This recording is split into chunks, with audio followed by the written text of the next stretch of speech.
嗨，大家好，我是妙招先生。有时我们感觉买回来的裤子会有些长，但是又懒得去换，那应该怎么办呢？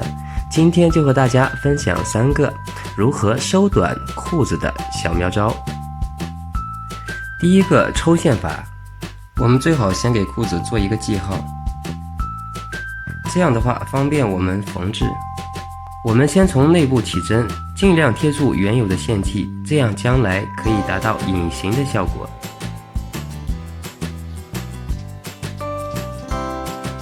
然后穿出来，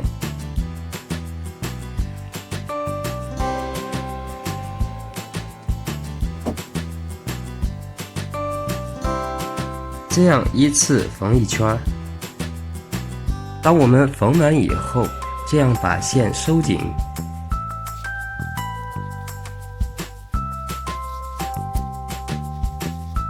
然后再调整一下。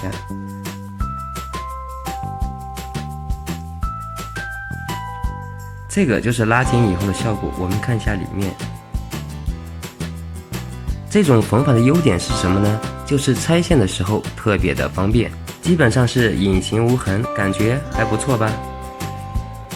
第二个折叠法，我们将要收短的长度卷起来，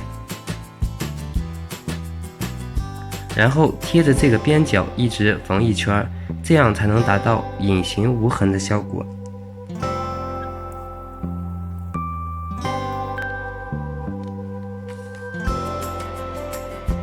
缝完后打个结，然后剪掉就好了。这个是缝完以后的效果，大家感觉怎么样呢？第3，外缝法，我们先将这个裤脚卷进去。我们先从里面起一针，然后向右大概2厘米的位置缝一针，然后再在大概4厘米的位置将它穿出来。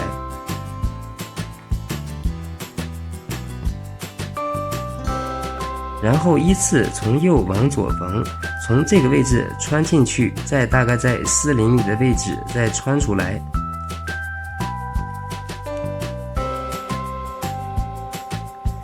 以此类推，这样把裤子缝完。